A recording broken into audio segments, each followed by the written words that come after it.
नमस्कार दोस्तों, हमारे YouTube चैनल एनकेसर विद्यापीठ पर आपका स्वागत है। देखिए, हम 12th क्लास का भौतिक विज्ञान में विद्युत आवेश तथा क्षेत्र जो हमारा फर्स्ट चैप्टर है, इसको पढ़ रहे हैं, जिसमें हमने कूलाम का नियम पढ़ लिया और विद्युत क्षेत्र तथा विद्युत क्षेत्र की तीव्रता के बारे में पढ़ चुके हैं। आज हम पढ़ेंगे कि विद्युत आवेश क्या है। विद्युत आवेश क्या चीज है जिसे हम देखिए आसानी से समझते हैं। फिजिक्स को हमें समझना है, यानी कि फिजिक्स को क्या है कॉन्सेप्ट की तरह समझेंगे तो आसानी से समझ सकते हैं। देखिए, आवेश की बात की जाए तो आपने देखा होगा, जब हम दो वस्तुओं को आपस में रगड़ते हैं तो क्या होता है, उनमें थोड़ी सी गर्माहट उत्पन्न हो जाती है। उस गर्माहट को ही क्या कहते हैं, हम आवेश कहते हैं। इसका मतलब क्या है, जैसे हम अपने घर की बात की जाए, एक कंघा लें, उस कंघे को यदि हम किस में रगड़ें, सिर में रगड़ें, और सिर में रगड़ने के बाद यदि हम कागज के छोटे छोटे टुकड़े लें, क्या लें, हम कागज के ऐसे छोटे छोटे टुकड़े लें, सिर में रगड़ने के बाद यदि हम उस कंघे को इन टुकड़ों के ऊपर लेके आते हैं तो हम क्या देखते हैं कि जो हमारे कागज के छोटे छोटे टुकड़े होते हैं, क्या देखते हैं कि जो हमारे कागज के क्या होते हैं, छोटे छोटे टुकड़े होते हैं, वो किसकी ओर आकर्षित होते हैं, कंघे की ओर क्या होते हैं, आकर्षित होते हैं। तो इस जो गुण है आकर्षण का ही, वही क्या है, आवेश के कारण होता है। चाहे हम बात की जाए कंघे को यानी रगड़ के हम कागज के टुकड़े के लें, या फिर हम कांच की वस्तु को, यदि हम कांच को किससे रगड़ें, कांच को रेशम से रगड़ें। कोई रेशम क्या है, रेशम का कपड़ा है। यदि अब इस कांच को रेशम से रगड़ते हैं तो जो कांच है इस पर क्या आ जाते हैं, धनावेशित हो जाता है, तथा जो रेशम का कपड़ा है वो कैसा होता है, ऋणावेशित हो जाता है। जैसे आपने सर्दियों में देखा होगा कि जो हमारी जो स्वेटर वगैरह होते हैं उनमें क्या होती है, गर्माहट की वजह से चट चट की आवाज होती है। वो क्या है, उनमें आवेश का प्रभाव होता है धीरे धीरे। तो देखिए, आवेश को किस प्रकार समझेंगे, तो आवेश की इस प्रकार डेफिनेशन की बात की जाए तो क्या हो जाएगी, जब जब दो विभिन्न वस्तुओं को आवेश की बात की जाए तो क्या हो जाएगा, जब दो भिन्न वस्तुओं को जब दो भिन्न वस्तुओं को, वस्तु ले लें या पदार्थ ले लें, वस्तु या फिर क्या कह दें पदार्थों को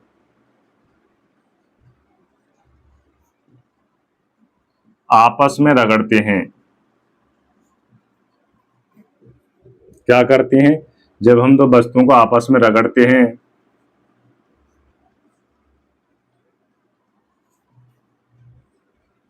तो क्या होता है, उनमें रगड़ने के कारण एक गुण उत्पन्न होता है। क्या होता है, एक गुण उत्पन्न हो जाता है। तो इस घर्षण रगड़ना मतलब क्या है, रगड़ने की बात की जाए तो रगड़ना मतलब क्या हो जाता है कि उनमें क्या कर रहे हैं, हम घर्षण उत्पन्न कर रहे हैं।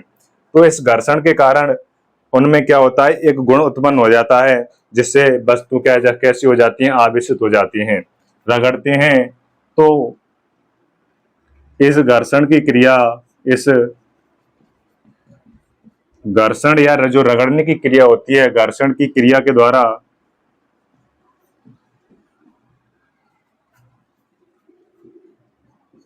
के द्वारा पदार्थों में, पदार्थों बोल लें या फिर बोलने क्या, वस्तुओं में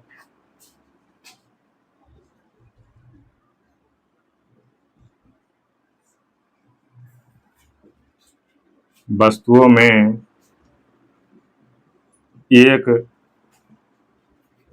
गुण उत्पन्न होता है,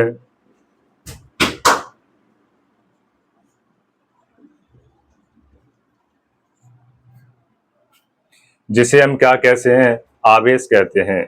उस गुण को क्या कहते हैं, आवेश कहते हैं।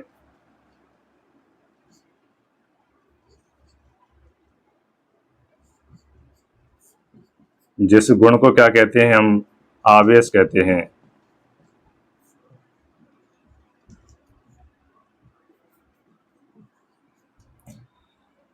अब हमने देखा कि आवेश क्या है, तो हमने देखा कि जब दो वस्तुओं को आपस में रगड़ते हैं तो क्या है, उनमें एक विशेष गुण उत्पन्न होता है, जिससे उनमें क्या है, एक दूसरे को आकर्षित या प्रतिकर्षण करने का जो गुण आता है उसे ही हम क्या कहते हैं, आवेश कहते हैं।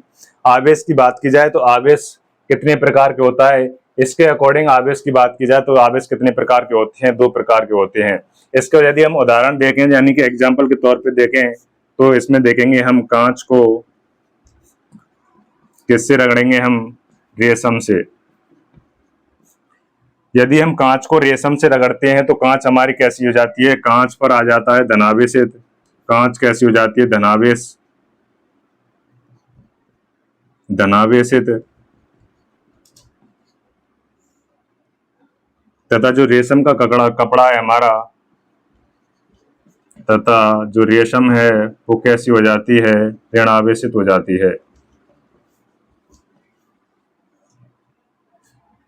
इसका एक और उदाहरण की बात की जाए, दूसरे उदाहरण की, तो दूसरा उदाहरण लेके चलेंगे, बिल्ली की खाल को किससे रगड़े हम, बिल्ली की खाल को यदि एवोनेट से रगड़े, किससे, एवोनेट। एवोनेट की बात की जाए तो एवोनेट क्या है, एवोनेट है आपकी प्राकृतिक रबर। एवोनेट क्या है, आपकी प्राकृतिक रबर है। यदि हम बिल्ली की खाल को किससे रगड़ेंगे, एबोनेट या प्राकृतिक रबर से रगड़ेंगे, तो यहाँ पे जो बिल्ली की खाल है वो तो कैसी हो जाएगी, धनावेशित, तथा जो एबोनेट है वो कैसी हो जाएगी, आपकी ऋणावेशित। कहने का मतलब क्या है, इस उदाहरणों में जो है प्रथम वस्तु तो हमारी कैसी होती है, धनावेशित, तथा द्वितीय वस्तु यानी दूसरी वस्तु जिससे हम रगड़ते हैं वो कैसी हो जाती है, ऋणावेशित। इसे ध्रुवणता के आधार पर देखी जाए तो ध्रुवणता के आधार पर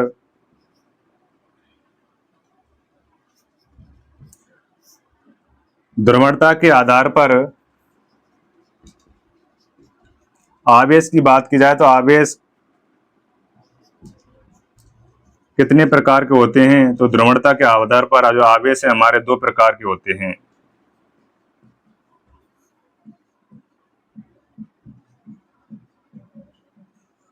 यदि हमसे पूछा जाए कि ध्रुवणता के जो आधार पर आवेश कितने प्रकार के होते हैं, तो हम कहेंगे कि ध्रुवणता के आधार पर आवेश कितने प्रकार के होते हैं, दो प्रकार के होते हैं।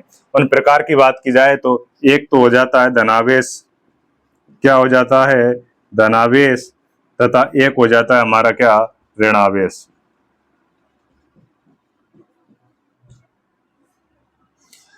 यदि वस्तु पर धनावेशित होता है तो उसे धनावेशित, यदि वस्तु इलेक्ट्रॉन का त्याग करती है तो उसे क्या कहते हैं, धनावेशित कहते हैं।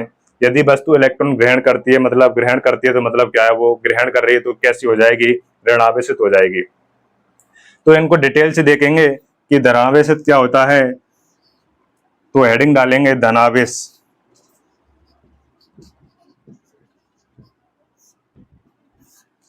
बात की जाए धनावेश की, जब दो वस्तुओं को आपस में रगड़ते हैं तो जो वस्तु इलेक्ट्रॉन का क्या करती है, त्याग करती है। यदि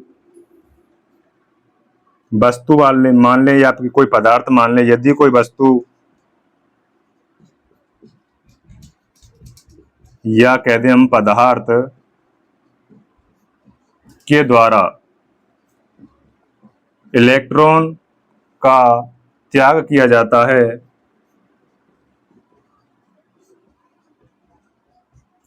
क्योंकि हम जानते हैं कि प्रत्येक वस्तु या जो पदार्थ होता है इलेक्ट्रॉन, प्रोटॉन और न्यूट्रॉन से बना होता है। यदि वह इलेक्ट्रॉन का त्याग करेगा तो उस पर क्या आ जाएगा, धनावेशित हो जाती है। तो जो वह वस्तु है कैसी हो जाएगी, धनावेशित हो जाती है।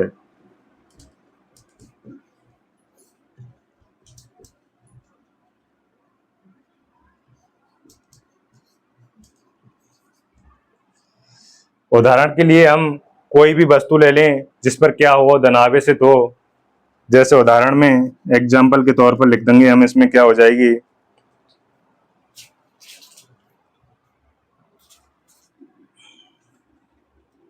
Zn, जिस पर कितना होता है, प्लस आवेश होता है। Na, सोडियम, इस पर क्या होता है, प्लस आवेश होता है। ये कैसी है वस्तु, धनावेशित। तथा जो इनका द्रव्यमान है वो प्रभावी द्रव्यमान है वो कैसा हो जाता है, इलेक्ट्रॉन त्याग करेगी तो इनका जो प्रभावी द्रव्यमान है वो कैसा हो जाएगा, कम हो जाएगा, तथा इनका जो प्रभावी द्रव्यमान होता है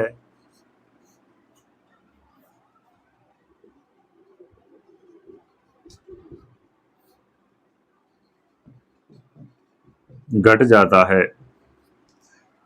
तो जो धनावेशित वस्तुएं वो कैसी होती हैं, जब कोई वस्तु या पदार्थ इलेक्ट्रॉन का त्याग करता है तो उन पर कैसा आवेश आ जाता है, धनावेशित हो जाती हैं, तथा इनका जो प्रभावी द्रव्यमान है, जब कोई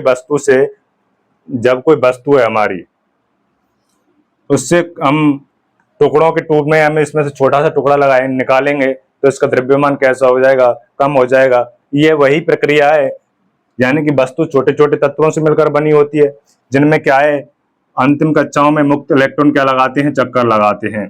तो इनमें से इलेक्ट्रॉन निकालेंगे, इलेक्ट्रॉन निकालने का मतलब है इसका द्रव्यमान कैसा हो जाएगा, प्रभावी द्रव्यमान है वो कम हो जाएगा।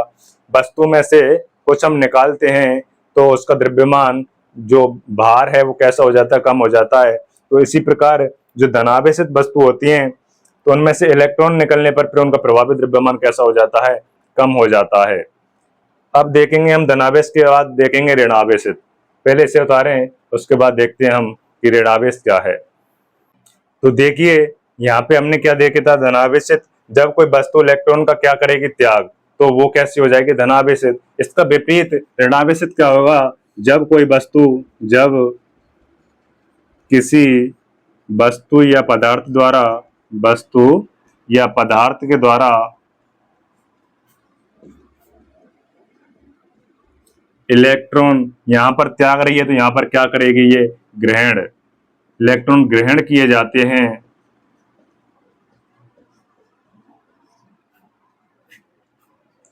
तो वस्तु पर एक गुण आ जाता है, वह कैसी हो जाती है, अर्थात वस्तु कैसी हो जाती है, तो वस्तु ऋणावेशित हो जाती है।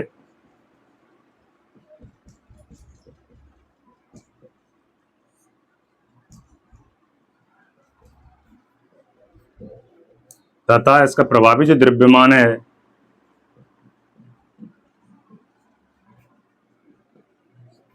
यहाँ पर प्रभावी द्रव्यमान क्या हो रहा था, कम हो रहा था, तो यहाँ पर इसका प्रभावी द्रव्यमान कैसा हो जाएगा, प्रभावी द्रव्यमान बढ़ जाता है।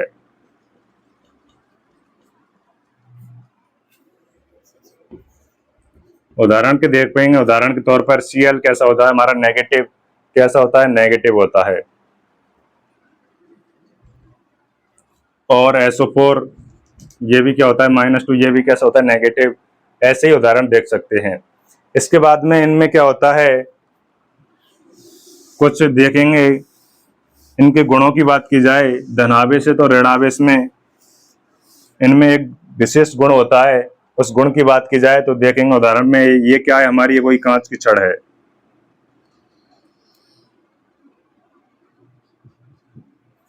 ऐसी हमारी कितनी कांच की छड़ें हैं, 4 कांच की छड़ हैं।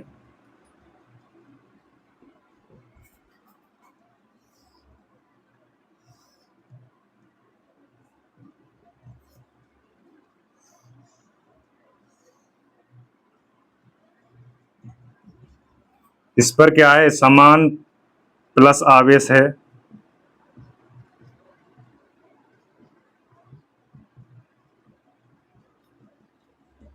इस पर भी क्या है, समान प्लस आवेश है। प्लस आवेश का मतलब धनावेश है इस पे। इसी प्रकार इस पर भी क्या है, धनावेशित है, समान धनावेश।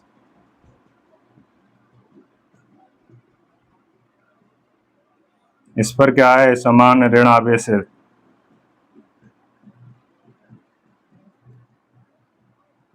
तो इसका मतलब क्या है, ये क्या है, कांच की प्लेट हैं सभी।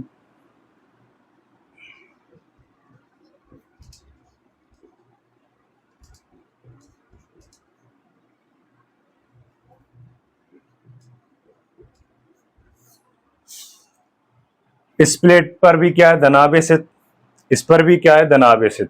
जब हम इनको पास में लाएंगे तो ये क्या है, एक दूसरे को प्रतिकर्षित करेंगे। इनको यदि हम पास में लाएंगे तो ये क्या होगा, इनमें प्रतिकर्षण होगा, क्या होगा, प्रतिकर्षण।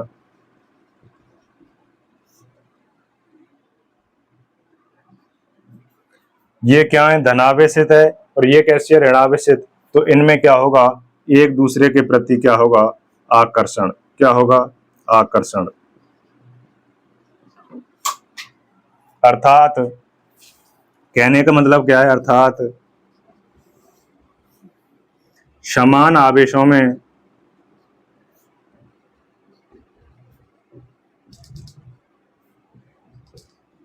प्रतिकर्षण तथा विपरीत आवेशों में क्या होगा,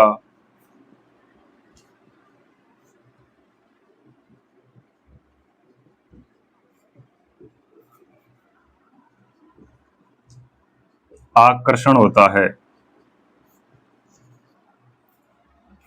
हमने क्या पढ़ा, पहले आवेश को देखा कि आवेश किसे कहते हैं। तो जब आवेश देखने के बाद हमने देखा कि आवेश ध्रुवणता के आधार पर कितने प्रकार के होते हैं। तो हमने देखा आवेश दो प्रकार के होते हैं, एक तो धनावेशित और दूसरा कहता है ऋणावेशित।